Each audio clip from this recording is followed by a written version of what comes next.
for one.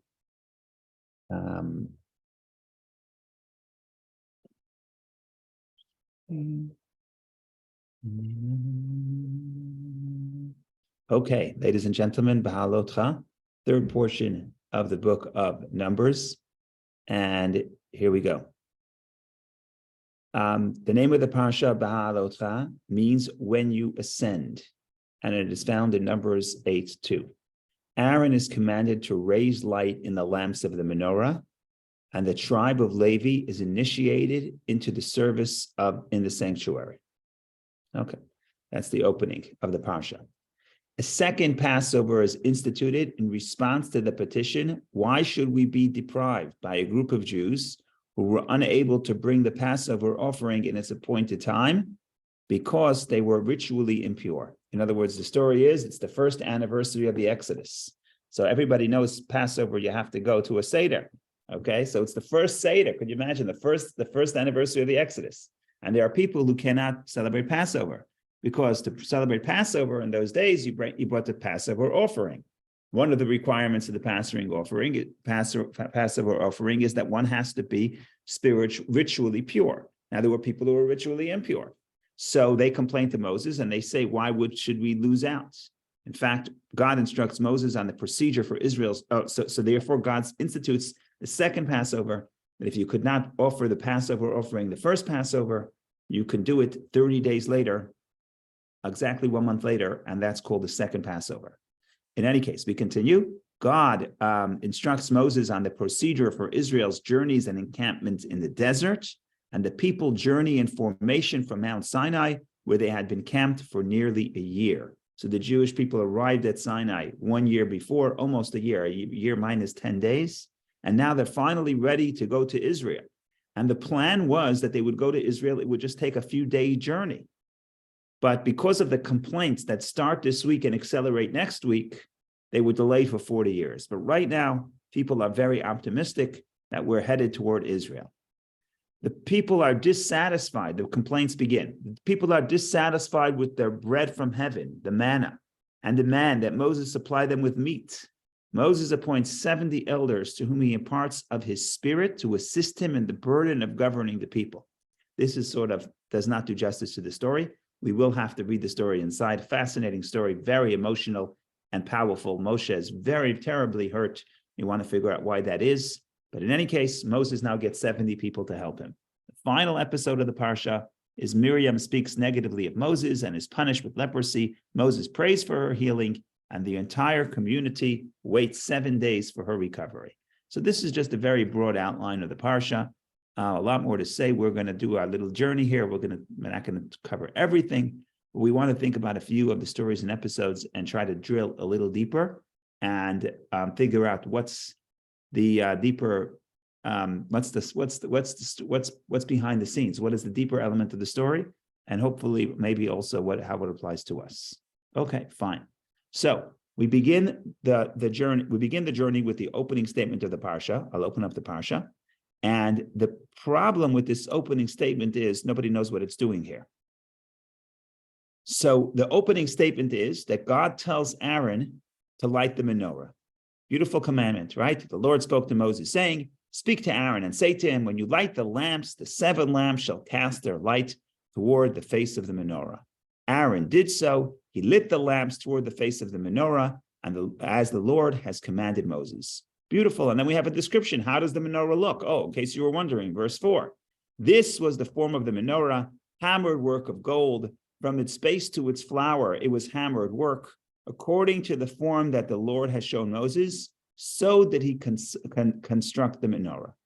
Okay, seemingly, so this is the first 4 verses, talk about the menorah. Then we shift to the Levites, how the Levites were chosen to serve in the temple. Then we start talking about the journeys. And once they journey, as we mentioned, all hell breaks loose. The people start complaining. Okay, the big question is, it seems like a technical question, but there is a big insight here. What is the menorah doing here? We already have learned twice before in the Torah. This is the 3rd time where God tells Aaron to light the menorah. The way the menorah looks, we already read 3 times earlier how they constructed the menorah. So why do we keep talking about the menorah? Why is this important here at this juncture of the story that God reiterates to Moses the commandment that Aaron should light the menorah. So this is a problem. There's the short answer and the long answer. I'm going to give you the short answer first, and then we're going to try to get a little bit more in depth.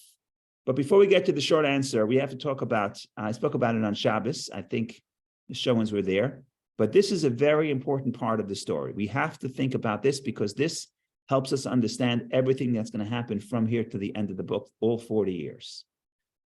The Jewish people, everything is going well for them. They left Egypt, they got the Torah, they're at Sinai, they have miraculous bread from the heaven, they have water, they're traveling to Israel. In a matter of a few days, they were supposed to settle in the land of Israel. Everything was supposed to be fine. Everybody all of a sudden starts complaining. Now, why are they complaining? That's the big question. Well, you could say they're immature, they want more food, they want more bread, they want more meat, they want sushi. They're not spiritually developed. That's one way of reading the story. But there's a deeper way of reading the story. And the deeper way of reading the story is that there is a terrible crisis that just occurred that we didn't even pay attention to because we take it for granted. And there's a terrible trauma that the Jewish people just experienced. That trauma is mentioned in the first week of in 2 weeks ago, last week, and this week again. So the Torah is going out of its way to put it before us to help us understand what just happened here. Terrible trauma, which now affects all the responses of the Jewish people from here to the end of the book. Barry was also here Shabbos, so you also heard my spiel on this, but I'll say it again because it's very important. What was the trauma? Okay, so initially what was supposed to happen is that there's going to be a temple. Of course, the Jewish people need a place to serve God. Who was supposed to serve in the temple? The answer is the firstborn. What does that look like? Every single family has somebody in the household that's going to serve in the temple that represents their family in the temple. So if you're not serving in the temple, your older brother is. If not your brother, your uncle, right? There's always somebody in the family. You're very close to the experience of serving God in the temple. Okay, that was the original plan. As the Torah tells us in the book of Exodus, and that's why the firstborn is supposed to be holy. Okay, what happened then? What happened then is that in the second book, there was the story with the golden calf. And the Jewish people served idols. Okay, served idols. If you served idols, they can't serve in the temple. Okay, so who now? Now no longer could the firstborn serve in the temple. So who serves in the temple now? Now it's switched, it's the Levites. Why the Levites? Because the Levites did not sin in the temple, in the golden calf. So the book up to this point, the fourth book up to this point, keeps pushing in our face the fact that the Levites are chosen to serve in the temple. The Levites have positions in the temple, positions of service, to the extent that the Levites actually camp around the temple. And I know it sounds horrible, but what they're really supposed to be doing is keep away the foreigners. Who are the foreigners? The Jews. We can't come too close. So if you're a Jewish person and you knew that it was supposed to be the firstborn, someone in your household was supposed to serve in the temple, and now you say, oh, no, you guys, you're rejected in some sense. The Torah doesn't say rejected, but it's the Levites are chosen, and the Levites are going to be the ones who are serving in the temple, and you make sure you don't get too close to the temple. So we're going to ask the Levites to be kind enough to camp around the temple to keep us common Jews away. Okay? That is something that the Torah talks about 2 weeks ago, last week, and this week again. This week again, it highlights how they traveled, and there were 4 camps of Israelites. Each camp contained 3 tribes, and then and the temple was in the center, and surrounding the temple was the 3 families of the Levites. So the Torah says it matter of fact, but you have to think. We have the doctor here. We have the psychological perspective. What would this do to people? So now you have 2 responses. One response is, if we're not serving in the temple, we don't want to have any connection to spirituality. What's the first thing we want? We want meat, right? If I'm not going to become a spiritual seeker, if I'm not serving in the temple, may as well go have fun. May as well go eat steak, right? I got to have something, either spirituality or materialism. You can't give me, you got to give me something. That's one class of complaints throughout the 40 years in the 4th book of the Torah, where people want things that are materialistic. Why? Could you blame them? It's not that they're petty. It's they're saying, if we're not holy enough to be in the temple, so who needs this whole thing? Let's go have fun, right? So if we're already rejected from spirituality, let's go have fun. That is one class of complaints. What's the other class of complaints that you also see in this book, which also had negative effects? The Jewish people say, we want to remain spiritual. We're upset that we're not like the Levites, and therefore we want it. And what are the things they do? We'll read about it in 2 weeks. They make a rebellion against Moses and Aaron. And they say, what is this business that you became the priests and you became the Levites? Everybody is holy. Everybody should serve in the temple. We want 250 people run to be the position of a high priest. They all die, but the point here is it's a different type of response, right? People go to the extreme. One extreme is, we don't care about spirituality, give us meat. Because if we're rejected from spirituality, give us materialism. And the other position is, we all want to be high priests, just like Aaron. If you're rejecting us, then that makes us want it even more. And that is essentially almost all the complaints in the 4th book. That entire debacle happens in response to the Jewish people's, doesn't say so explicitly, this is a theory, a modern theory, but I think this rings very true, that this happens in response to the idea that only the Levites are accepted and the Jewish people are sort of rejected. Okay, so this is a very big problem. So what's the antidote to this problem? So both in the beginning of our parsha and in the end of the parsha, it seems that the Torah is addressing this concern. And basically, in simple English, what it's telling the people is, you don't have to be a priest to be spiritual. You don't have to be a priest to be connected to God. You don't have to be a priest to influence the world. In fact, in some ways, what you're doing is more important than what the priests are doing. Okay, so now that's what they missed, because in their old model, in their mind, the model of coming close to God is serving in the temple, separating from materialism, serving in the temple.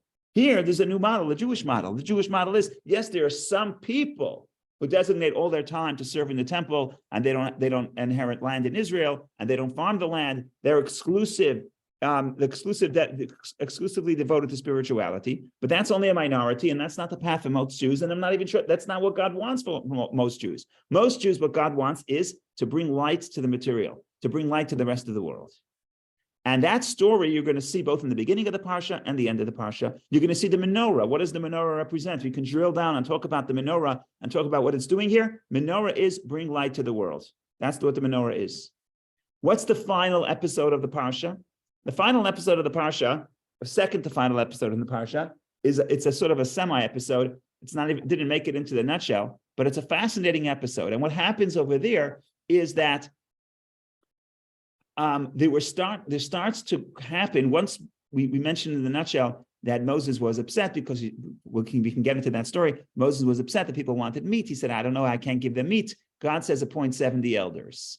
Then there's a very mysterious story. Maybe we should go straight. Okay, I'll say it by heart, then we'll read it inside. The mysterious story is that there are 2 people that start prophesying in the camp. Okay, Moshe was the exclusive prophet. No longer, there are other prophets. What happened? What did Moshe's people do? Moshe's helpers, they became very threatened because it's competition. If you're the prophet, you want exclusive domain. You don't like competition. So they run to Moshe and they say, terrible, there's 2 gentlemen, Eldad and Medad, who are prophesying in the camp. And Joshua says, you got to put the guy in prison. This is going to be a rebellion. This is a terrible thing. And if you're a prophet, if you're Moses, this should be a terrible threat. What does Moshe say? Moshe, of course, is the humblest of men. And Moshe says, one thing he says, and there's different ways of reading the story, but one thing he says, what's the problem? He says, Mi yitain, I wish that the entire nation of God should be prophets.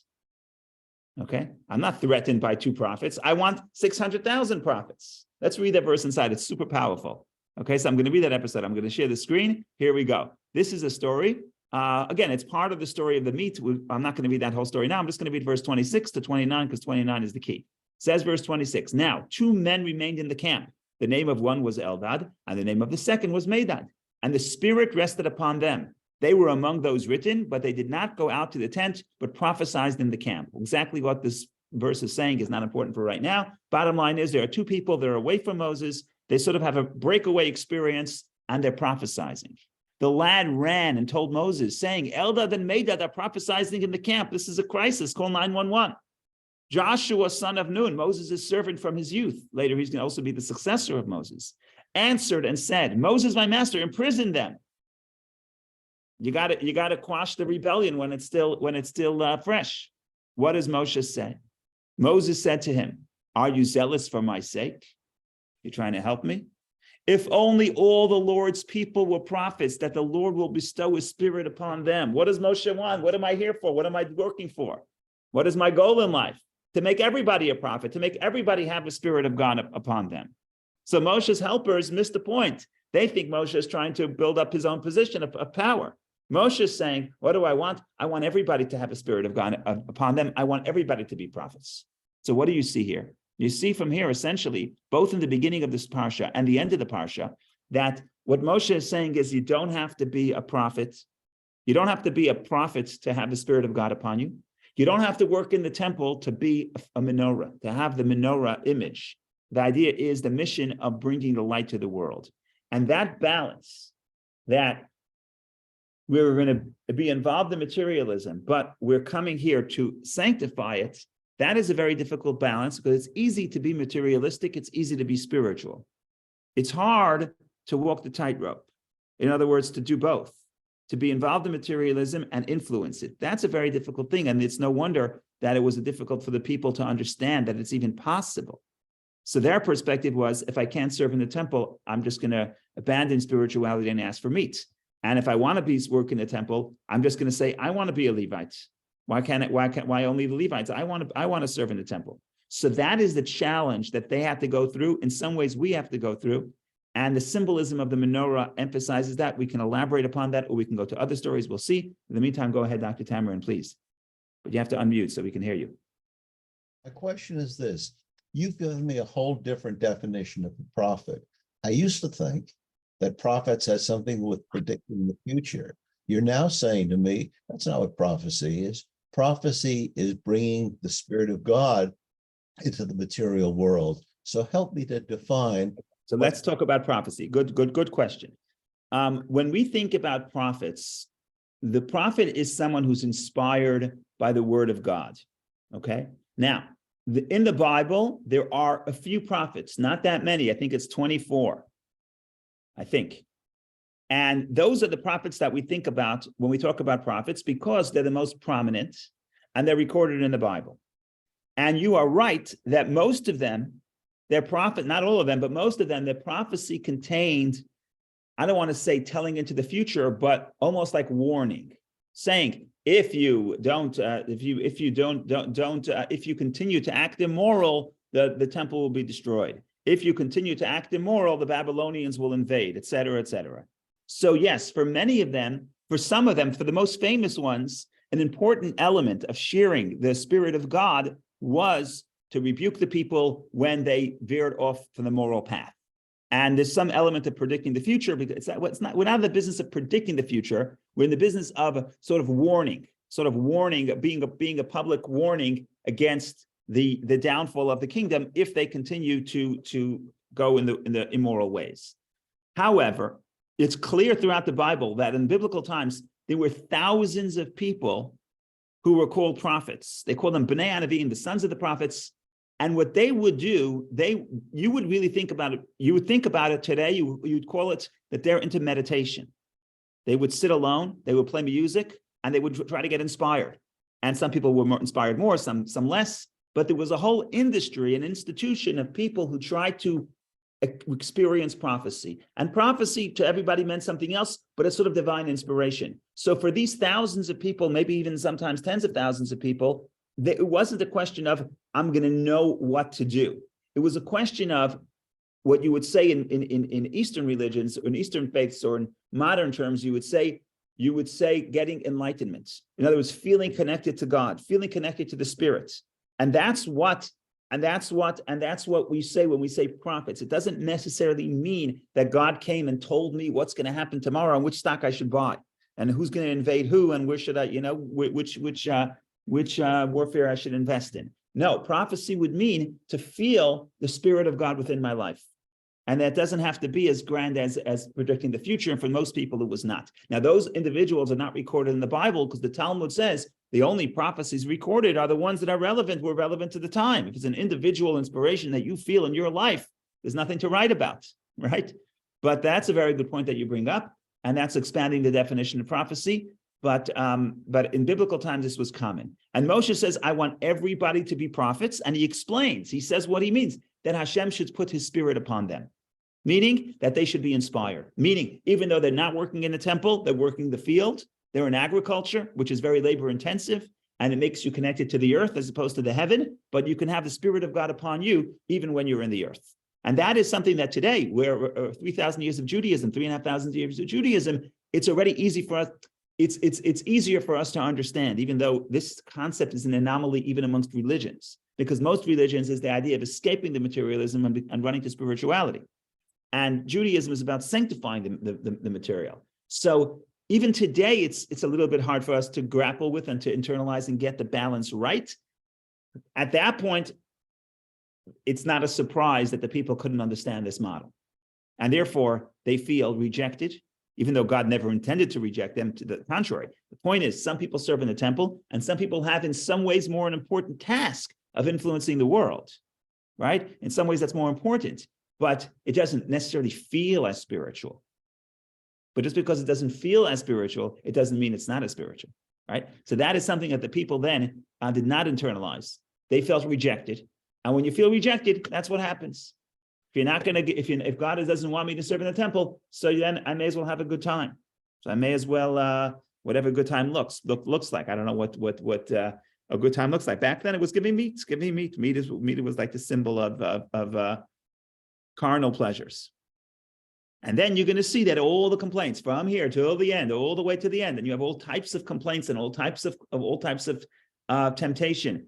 At the end of the 40 years, you have the Jewish people straying after the daughters of Moab again. So that is adultery. So you could have any type of carnal pleasure. That's one class. If we're not Levites, we may as well have a good time. And the other class of complaints is, how come we're not Levites? We also want a connection to God. Well, who said that connection to God is limited to the model of the Levites? Well, that's the common understanding of religion. Okay, who said we're a religion?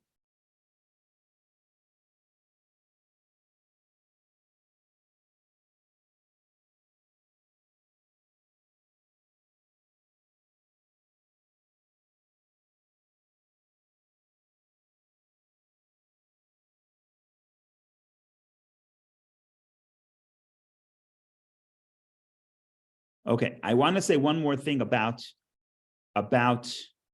the menorah and the placement of the menorah in this specific place. It's going to get a little technical in the beginning, but there's a lot of inspiration here. So I want to read the Rashi, and then we'll read the commentaries, and we'll talk about the commentaries of Rashi, and then we'll tie it into what we've been talking till now. So give me 3-4 minutes. It's going to be maybe a little technical, but it's fun anyway. Here we go. Opening statement to the Parsha. I share the screen, and here in the shaded box is Rashi's commentary, who quotes the Medrash. Rashi begins by asking the question we asked, which is, why are you talking to me about the menorah? We already know about the menorah. In other words, what is the juxtaposition between the story of the menorah and the previous story in the Torah? What was the previous story in the Torah? The previous story in the Torah was that when the Jewish people built the temple, they inaugurated the temple, and for celebration of the inauguration of a temple, the leaders of each of the tribes offered gifts of offerings, but other gifts as well, incense and vessels and gold and silver. Every tribe offered an offering.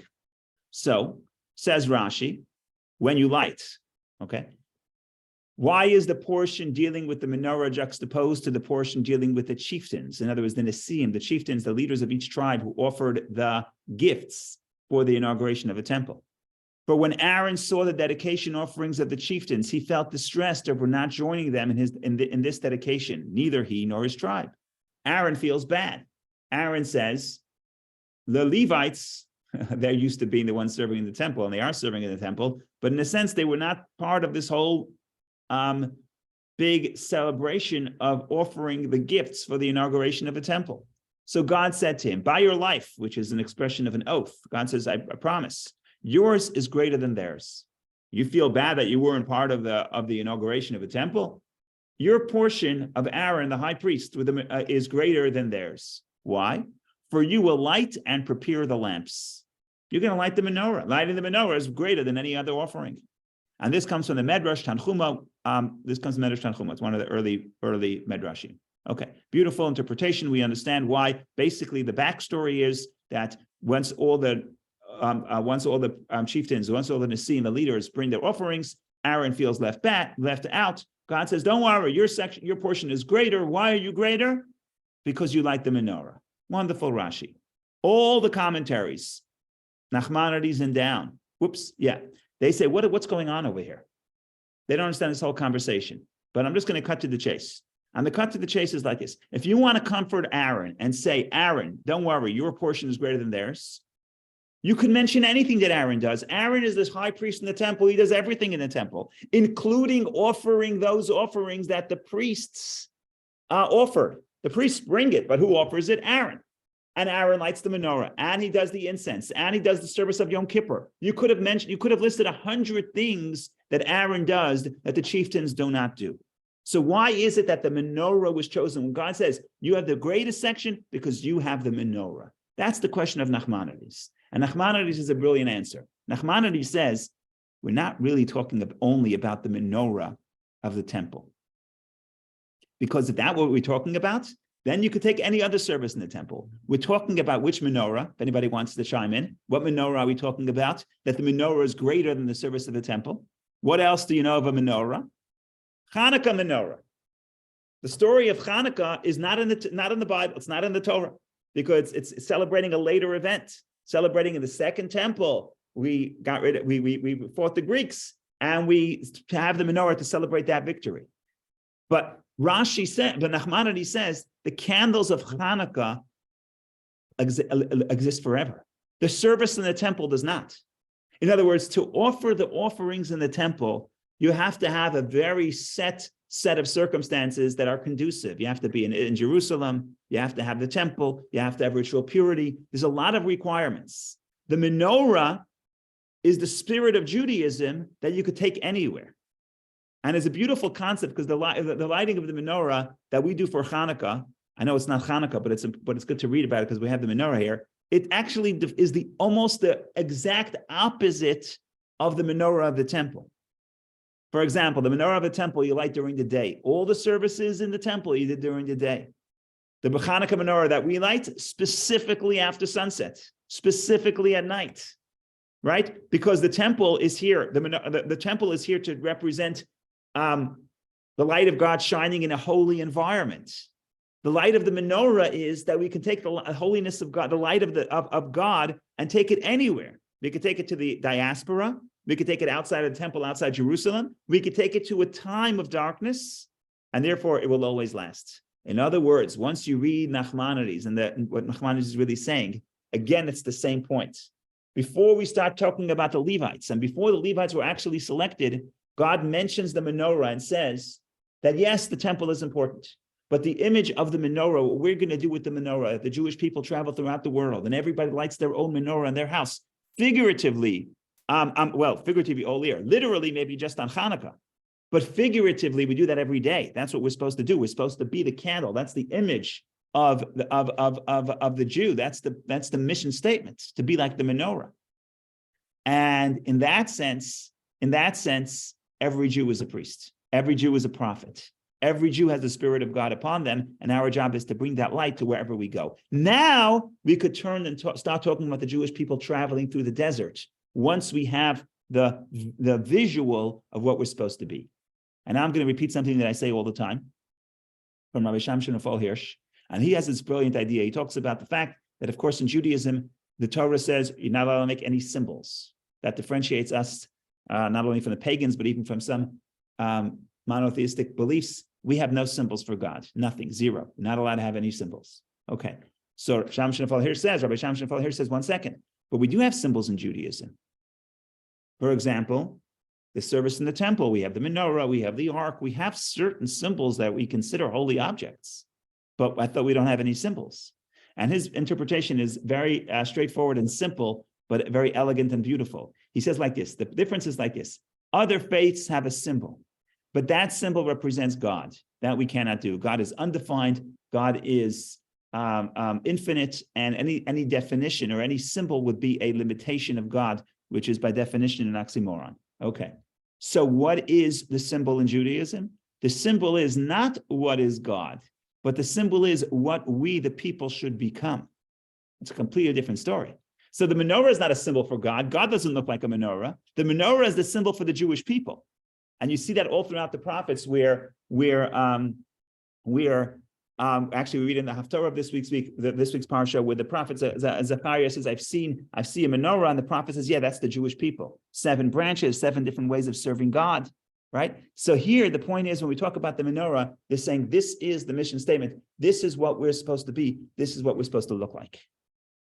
So that is a little bit about the menorah. I have one more thing that I have to say I can't resist. So I'm going to talk about that. In the meantime, to the menorah, then we get to the drama of the complaints. But if anybody has any comments or questions or jokes or challenges, now is a wonderful time. I ran out of my jokes, but if anyone wants to share, good. Otherwise we continue.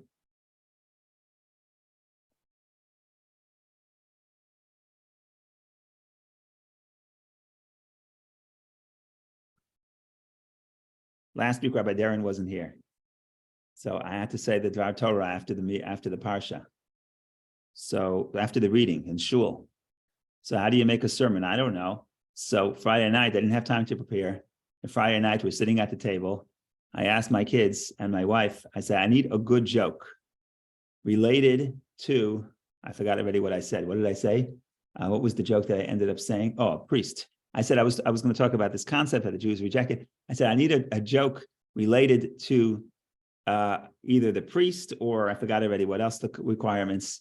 So Chani gave me the joke, and since I had the joke, okay, once you have the joke, you could find the sermon. The sermon is the easy part. The joke is the hard part. What was the joke? The joke is the guy comes to the rabbi, and that's Chani's joke, so I give her the credit, and that gave me a sermon too, so she gets credit for the sermon too.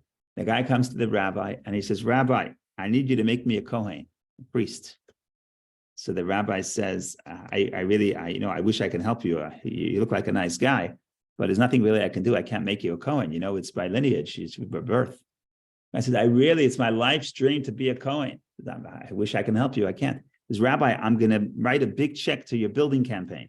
He says, oh, interesting. Okay, fine. Let's talk about this. Let's negotiate. So he says, tell me, gentlemen, why do you want to be a Kohen? Why are you so insistent that you want to be a Kohen? So he says, well, tell you the truth. My father was a Kohen. My grandfather was a Kohen. I also want to be a Kohen. Of course, that's the joke, because if your grandfather was a Kohen, then you're a Kohen. But in any case, that's the point here, that a Kohen, maybe the service in the temple is by lineage and by birth, but to be even greater than the Kohen.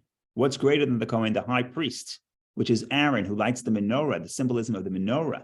That is even greater, and that's why it's wherever you go, we do it today.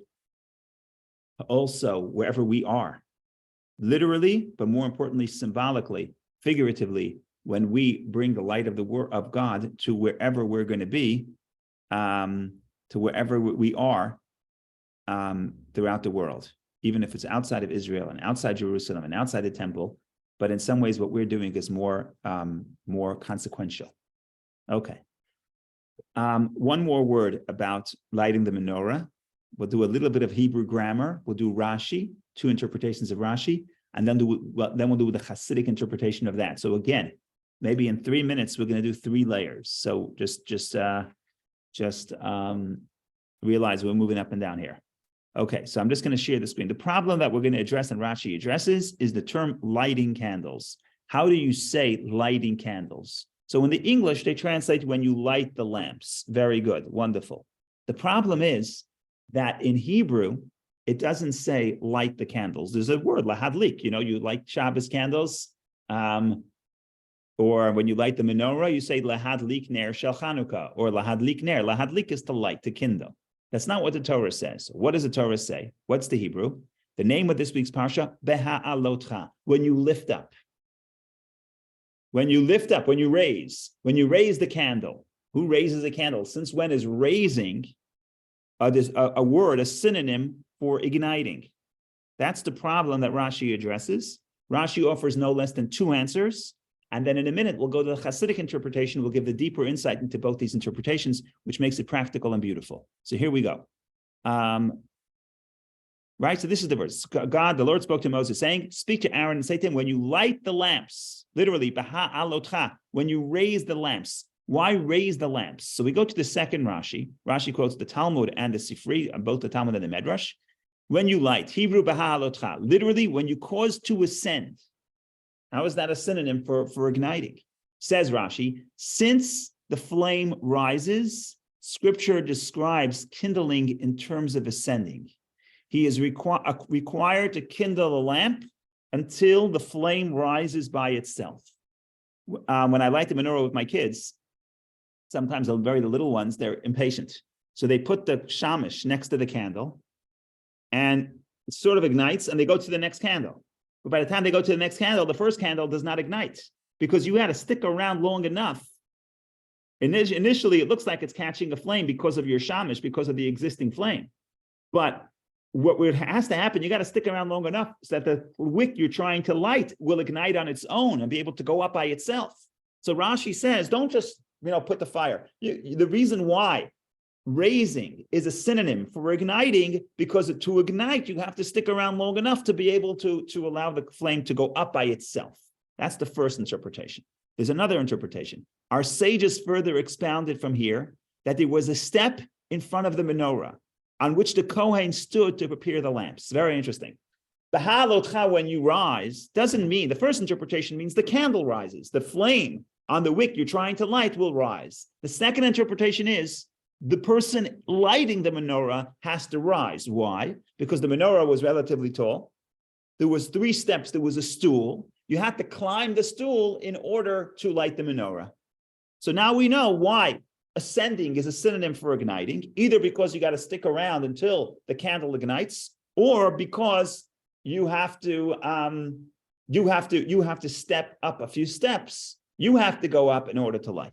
Okay, wonderful. Now we figured the grammar. Now, if you're very concerned about the grammar, now you can rest in peace and rest assured that the grammar is precise. But when you study the Hasidic commentary, study the Rebbe's commentary, no, it has to be a deeper interpretation. So we're going to do the deeper interpretation, which is very beautiful, also very characteristic to the Rebbe. Here we go. What are the 2 steps? Lighting the menorah also represents inspiring somebody else. Aaron's job was to light the menorah, but the Kabbalah says Aaron is really offering inspiration to all different types of Jews to serve God in their own way. Okay, fine. We know 2 things from this Rashi about inspiring somebody else. First of all, you have to stick around until that person is inspired on his own. In other words, a good teacher is not, come back to me. Whenever you want inspiration, come back to me and I'll give you some more, right? No, a good teacher is, you don't need me anymore. And that's what he says. You have the obligation to light, to ignite the other candle. The words of Rashi, quoting the Talmud, the flame of the new wick has to rise on its own. It's not lighting because you're here. We know you have fire. We know you're the teacher. We know you have the inspiration. What about the person you're inspiring? Your obligation is to inspire them until they don't need you anymore. Then you know you're lighting the menorah. Okay, that's issue number 1. That's step number 1. What's step number 2? You think you're inspiring them, but the word ascend means that, according to the second interpretation, you will climb the stool. In other words, if you ignite other people, you go higher, right? Because the second interpretation is that the reason why we use the term ascend as a synonym for igniting is because the first interpretation is because the candle ascends. The second interpretation is the one igniting ascends, right? If you inspire others, that will raise you, inspire you further, raise you further. So yes, you have to it's not about you, it's about the other person. And therefore you have to inspire the other person to the point where they don't have to come back to you anymore, right? And that is the real meaning of inspiration. But on the other hand, we say, don't worry, you yourself will be elevated because you yourself are going to rise up as a result of inspiring somebody else. So that was something that the Rebbe always talked about. When I wrote about this a few years ago, I included a story that Rabbi Darren says, Rabbi Yossi Darren's father, Rabbi Yisrael Darren says, that he and his wife, after they got married, before they set out to establish a Chabad house, I believe at that point it was in Amherst College in Massachusetts. So they went to an audience with the Rebbe, and the Rebbe said, amongst other things, the Rebbe said, if you bring warmth and light to others, then God will bring warmth and light to you, right? So inspiring others will have the effect that you yourself will be inspired and will raise up the flame. And all that is embedded in the two interpretations of Rashi, because the Torah could have just said, ignite the candles. No, the Torah says, not ignite. It says, ascend when you rise. And that opens up the layers of interpretation, which makes Torah study so interesting, but also so relevant. Okay, so that is a little bit about the menorah. I went way over time, 45 minutes on the menorah, but it's not just the menorah. We also did the background story, what is behind all of the complaints that we're going to experience in this parsha.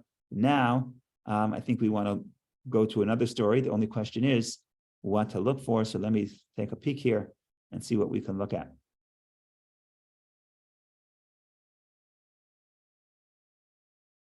Okay, let's read. Let's read what happened. Let's read. I'm going to go to the drama. There's the story of the second Passover, which is a beautiful story, but I think we'll go to the more dramatic story, which would be when the complaints begin. Okay, and then we could talk about complaining in general. Let's see what happens. Let's hide the commentary, chapter 6 section. Okay, here we go.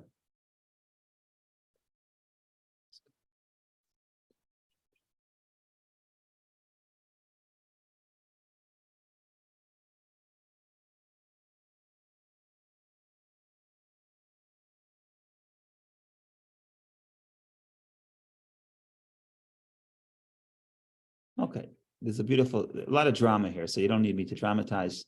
Here it goes. The Jews start traveling. The Jewish people, this is what they said when the ark traveled, not so important. We'll go to chapter 11. Chapter 11. Last time I said that's funny because we have spiritual bankruptcy here. That's when everything goes bad in chapter 11. Okay. The people, okay, this is the translation. The people were looking to complain. That's the translation. The Hebrew says, the people were like complaining. Kimitonim, like complaining. What is like complaining? It means sometimes a kid comes and says, I'm bored, or I'm complaining. They're not really complaining. They're looking for what to complain. A complaint means you have something that bothers you. Like a complaint means you're looking to complain. Now, the reason why Rashi says, or the verse says, the reason why we know this is the interpretation is because it's funny. It's actually funny that it says that they complained, but it doesn't say what they complained about. In a few minutes, you're going to see another complaint, and there it says what they want. Here, it just says they complained. So why doesn't the Torah tell me what they complained about? The answer is, it doesn't matter. Who cares? It doesn't really matter. The content of the complaint is irrelevant. The point is they were looking to complain. Okay? So that's you're going to see in verse 1. As opposed to verse 4, you're going to see that in verse 4, they already know what they're complaining for. That's where they ask for meat. So let's read I'm going to read again from verse 1, and we'll read a few verses. The people were looking to complain, and it was evil in the ears of the Lord. The Lord heard, and his anger flared, and a fire from the Lord burned among them, consuming the extremes of the camp. Okay, apparently there was some plague, and some people died. The people cried out to Moses. Moses prayed to the Lord, and the fire died down. Okay, he named the place Tav-Erah, which literally means a fire, for the fire of the Lord has burnt among them there. Okay, so the Jewish people left Sinai. Imagine that people should be on a high. They just left Sinai. They're already complaining. You know what it's like. You put the kids in the car. You pull out of the driveway right away. When are we getting there? My sister's fighting with me. Where's the bathroom? When are we stopping? You just pull out of the driveway. All the complaints are going to start up, and that's exactly what happened. Okay, fine. Verse 4. But the multitude among them. Asaf Suf is a word which means the multitudes of people. It's like it could be that it doesn't even mean the Jewish people. It could mean it's the Egyptians that were amongst them. It's not I'm not going to say it's derogatory, but it's not a respectful term. Asaf Suf means a collection of people. So the multitude among them began to have strong cravings. Then even the children of Israel once again began to cry. In other words, those complaints got the Jewish people to complain again. So the instigators were the multitude. the multitudes of people, but that got the Jewish people, the children of Israel, to complain as well. What do they say? Who will feed us meat? And verse 5 is probably one of the most astonishing verses that you could even think of. You would never write a script like this. We remember the fish that we ate in Egypt free of charge, the cucumbers, the watermelons, the leeks, the onions, and the garlic. But now our bodies are dried out, for there is nothing at all. We have nothing but manna to look at. This is an unbelievable verse. Why? It says, we ate in Egypt, we got free fish. I ask you, did they get free fish in Egypt? Of course they didn't get free fish. They were slaves. They didn't get any free fish. They had to work. So what are they talking about? So the simple interpretation is, well, that's what the brain does. You know, when you want to complain, you're always going to find something to complain about, to the extent that you could even picture Egypt as a pleasant place to be, with a good menu, right? That's what people do. That's what people complain about. But it's obviously, it's crazy to think that. So the rabbis have another interpretation. That's actually an interesting interpretation. When it says we remember the fish that we ate in Egypt free of charge, it doesn't mean free of labor. No, they had to work. It means free. Chinam is for free.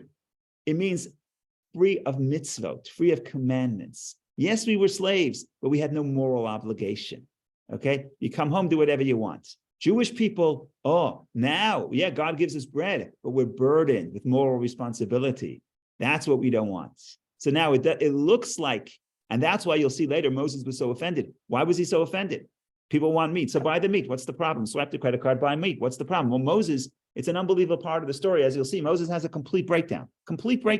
And this is Moses that when the Jewish people sinned and served idols, he didn't care. He defended them. This is 9 months later, right? Moses here has a complete and total breakdown. Why? So we have to talk about that. But part of this is a rejection of not a rejection of they're not complaining about the menu in the desert. They're saying we want to be free. We don't want moral burden. We don't want moral responsibility. Okay. So let's continue. Now the Torah, because the Torah says that people complained against the manna, now the Torah puts in a commercial and tells you how beautiful the manna was. Okay, verse 7. Now the manna was like coriander seed, and its appearance was like the appearance of crystal.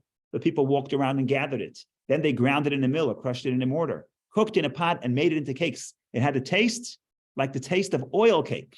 Oil cake, that's delicious. Today, you go to the bakery, you got all kinds of pastries. In those days, what was a good pastry? If the dough, instead of being with water, was with oil. That's a good Danish. So it was unbelievable. What could you complain about the manna? But no, they're complaining about the manna. They want fish, right? You give them meat, you will give them cake. They want fish. You would give them fish. They would want cake. That's the way it works. Okay, fine. When the dew descended on the camp at night, the manna would descend upon it. Okay, verse 10.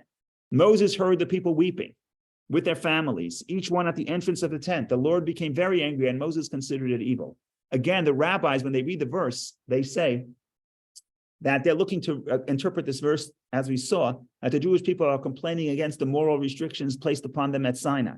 And the rabbis do so also before, when it says free, couldn't mean free, it means free from the commandments. Here too, when they say the people were complaining with their families, limish bechotav, literally it's to their families. And the rabbis say that means they were complaining about the laws of families. In other words, the laws of prohibited marriages and the laws against adultery. That's what the people were complaining about. So it's subtle, but that's how the rabbis read the story. In any case, Moses, like I said, now has a breakdown. Now, when someone has a breakdown, and it's very, very, I don't want to breakdown is the wrong word. Moses is very upset. And sometimes when someone is upset, doctor, you correct me if I'm wrong, sometimes the person just blows up. But sometimes that's when you see what really bothers them. That's the true self, because sometimes people are what's the word I'm talking about? The people are suppressing feelings. And then when they're angry, they come and they shoot out. You know, people that have couples, they're very good. They never had a fight in 20 years. Then one of them spills the coffee and the other one starts screaming about everything they did in the last 20 years. Why? What happened? I spilled the coffee. Yeah, but I've been suppressing all my anger for the last 20 years. So when it comes out boom. So now Moshe is going to sort of almost explode and say, what do I need this for? Now, what's so beautiful about this and so poetic is that even though Moshe is speaking negatively and saying, I don't want this, but here you will see Moses' idea of what a leader is. And a leader is like a mother who has to take care of the child. And Moses is saying, am I the mother? I'm not the mother. Meaning to say, what is the job of a leader? To be like the mother. So it's actually beautiful that by Moshe's almost rejection of the job, he's giving you the job description of what it means to be a Moses. Okay, so I think this is very beautiful. Here we go. Verse 11, Moses said to the Lord, why have you treated your servant so badly? Why have I not found favor in your eyes that you placed the burden of this entire people upon me? Did I conceive this entire people? Hariti is to be pregnant. Did I become pregnant with these people? Did I give birth to them? That you say to me, carry them in your bosom as the nurse carries the suckling to the land that you promised their forefathers? I'm not the mother. What do you want from me? Oh, maybe the job of the leader is to be dedicated like a mother. Okay. Verse 13. Where can I get meat to give all these people? For they are crying to me, saying, give us meat to eat. Alone I cannot carry this entire people, for it is too hard for me. If this is the way you treat me, please kill me if I have found favor in your eyes, so that I not see my misfortune. God says, okay, take it easy. We're going to get 70 people to help you. We'll talk about what that means and how that helps. God says, okay. Then the Lord said to Moses, assemble for me 70 men of the elders of Israel, whom you know to be the people's elders and officers, and you shall take them to the tent of meeting, and they shall stand there with you. I will come down and speak with you there, and I will increase the spirit that is upon you and bestow it upon them. Then they will bear the burden of the people with you, so that you need not bear it alone. That was the complaint. I can't do it alone. God says, okay, I'll help you. Fine. And then he says, tomorrow I'll bring meat. And God says, I'm going to give you meat for 30 days. And that was the slub, the fowl that came. I read last night for the first time that there is a type of bird that flies from Europe to Africa, and they literally fly one day. It's a one-night flight. They fly over the Mediterranean in one day, and they're at the Sinai Desert along the Red Sea, literally one day a year. But they come in massive numbers. And what's even more interesting is that, at least according to what I read, is that their meat is poisonous. And there's a scientific term for it, and nobody can understand what it is. So some people say that's what happened. The people died because they eat this poisonous meat. But that's another story. That's just making it practical. This may or may not be that meat. But in any case, what's happening is verse 21 is the most interesting verse. Moses here questions God's ability, which is very strange. Moses said, 600,000 people on foot are the people in whose midst I am. And you say, I will give them meat, and they will eat it for a full month. God, you're going to feed 600,000 people meat for a full month. How can you do that? If sheep and cattle were slaughtered for them, would it suffice for them? If all the fish of the sea were gathered for them, would it suffice for them? Then the Lord said to Moses, is my power limited? Now you will see if my word comes true for you or not. So this is a very, very interesting detail of the story, which I think we could take a minute to talk about it. The commentaries Rashi asks, Moshe does not believe in God's ability to provide meat. That's so strange. Later on in the 40th year, Moshe gets punished. Why does he punish? Because he hits the rock instead of speaking to the rock. Very small infraction. Says Rashi, this infraction, questioning God's ability to bring meat, is a much greater infraction. So how come here Moshe is not punished? So Rashi has an answer. Rashi's answer is, well, that infraction was in public, this infraction was in private between God and Moses, so the consequences are not bad. The consequences of Moses' lack of faith. But there, it was in public, and therefore the lack of faith was a terrible example, and that's why he's punished. But there's another answer, a very beautiful answer, and a psychological answer, so that's why I want to share it. Moses, if you read the verse again, I'll share the screen. Moses never says that God cannot provide meat. That's not what he said. Verse 22, if sheep and cattle were slaughtered for them, would it suffice for them? If all the fish of the sea were gathered for them, would it suffice for them? What Moshe is telling God, you're going to feed them meat. It's not going to make them happy. You can't make these people happy, no matter how much you give them. Give them meat. I want dessert. So Moshe was not questioning God's ability to provide meat for a month. God can provide a manna for 40 years. He can provide meat for a month. It's not the end of the world. Moshe was saying, why are you dealing with these people? You're going to perform a miracle, give them meat. It's not going to be satisfying for them. They're looking to complain. And that's what Moshe says. And that's what Moshe is devastated and broken. And God says, don't worry, we have 70 people. They are going to help you. Okay, how does that really help? Does it really help? 70 people are going to help you, And what about all the people who? Okay, let's stop it. Why did Moshe go crazy? This is the Hasidic question. Why does Moshe go crazy? What's worse, serving the golden calf or asking for meat? What's worse? Serving the golden calf, no problem. The Jewish people serve the golden calf. Moshe acts as the best defense attorney. He goes on the offensive, never apologizes, tells God, you better forgive them. If not, get me. I have nothing to do with you. Erase me from your book. And Moshe handles it 1, 2, 3. That's the big sin of violating the first 2 of the 10 commandments 40 days after they got the 10 commandments. Now, what do they want? They want some meat. What's the problem? So there's a very beautiful Hasidic answer. It's actually cute, but it's actually deep. But once we understand that we don't understand what's happening here. Moshe says, you want to serve idols? I have no problem because you're searching for spirituality. So Moshe, okay, you got the wrong God. You're looking for God. You didn't find him here. You found him there. No problem. Moshe will come down the mountain, teach you that the idol is not the true God. You'll be looking for the true God. But Moshe says, people who want meat materialism, I have nothing in common with them. I have no conversation. Moses is like, you're making a mistake and search for God. I'll take care of you. But meat, we're not on the same page. We're not communicating. So that's what that's how much I can't deal with these people. And God says, okay, yeah, we need 70 people, but we'll see in a minute what God is really telling him and how everything is going to be straightened out. But in the meantime, go ahead, Vicky. I need another minute or 2, and we can tie all the ends together, just enough to hold it together for next year. No, I'm kidding. Of course, this is an infinite amount to say about this parsha, all parshas, but especially this parsha. So we're just, the purpose of this getting together on Thursday morning for an hour is just to whet the tongue, just to get us, just to create the appetite. But of course, there's no way we can do it all. Go ahead, Vicky, please. Thank you, Rabbi. Just a quick question. I don't know if I paid attention or not, but I think you said that, or you read that Jewish people complained for no reason even before the multitude. So does it say anything about the character of Jews? And maybe that's what kind of it's Moses' biggest concern. Yeah. I was going to talk about that. Let's get to that for a minute. Let's talk about complaints and how you deal with complaints. So let me just type what we said right now. Basically, I'm going to go to Vicky's point because I only have a minute, and I think in some ways that's more relevant to us. The people complain.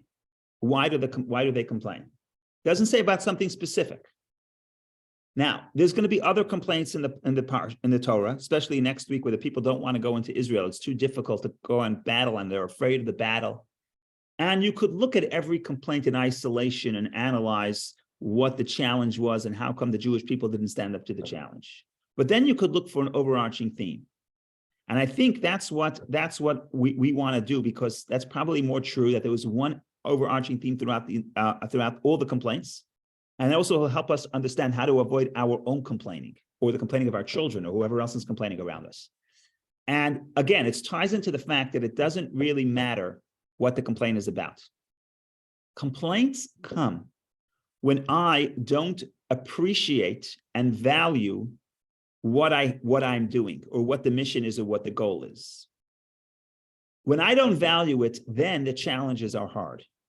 In other words, conquering Israel is hard. Yeah, nobody ever complained because something was hard, right? Playing basketball is hard. But if you enjoy it and you're connected and you know why you're doing it, then effort does not equal hardship. Okay? Effort is not a reason to complain. Effort, people spend tens of thousands of dollars to take them to places in the world where they have to work hard, to climb Everest. Okay? Effort is not the problem. There's an old Jewish joke. Did I say it last week? I don't remember. There were 2 people schlepping a suitcase, and both of them are sweating and cursing. Oh, so heavy. I'm sorry. One of them is sweating and cursing. He's so upset. And the other guy has a smile from ear to ear. And the bystander is standing there with his scale, and he says, I don't understand. He weighs both suitcases, and they weigh the exact same amount. And he says, why are you sweating and cursing, and why are you so happy? It's 110 degrees now. Why are you so happy? Just like this guy is carrying rocks. This guy is carrying diamonds. In other words, it doesn't really matter if you're carrying a suitcase full of diamonds. The fact that it's hard doesn't matter. You're so happy with your baggage. It doesn't really matter how hot it is. You're elated. Because effort does not mean, so effort does not immediately mean reason to complain. You complain when you don't value what you have as diamonds. That's when you complain. And when the Jewish people say it's too hard to go to Israel next week, Or this week they're complaining because they just went away from Sinai. And the rabbis talk about the fact that the wording is they ran away from Sinai. They don't value what they have. And because you don't value what you have, then every hardship becomes a crisis. Because what's the point of pushing through? Because it's too hard. But hard doesn't mean effort. Hard means that I don't appreciate what I'm doing. And if that's the gift and that's the takeaway, what Moshe was trying to do is show them the value of the heritage that we have, the value of the spiritual mission that you have. And if you're in touch with that, with the purpose, and it could be everything, you're raising children or whatever you're doing, you're trying to build a business, whatever you're doing, of course you're going to be full of hardships. Every step of the way is hardships. Full of effort. Every step of the way is effort. But the question is not, is there effort? The question is it hard? And the answer is, if you're in touch with why you're doing it and the vision, then it's not hard. So this story is a story to remind us that whatever we're doing and we see hardship, to go back and understand and think about what is the underlying purpose of what we're doing this for. And if we do, then there's effort, but it's not hard. And it's certainly not a reason to complain. So that is the story in short, a lot more to say, but this is the beginning to wet our tongues. Thank you all for joining. This has been a lot of fun as always.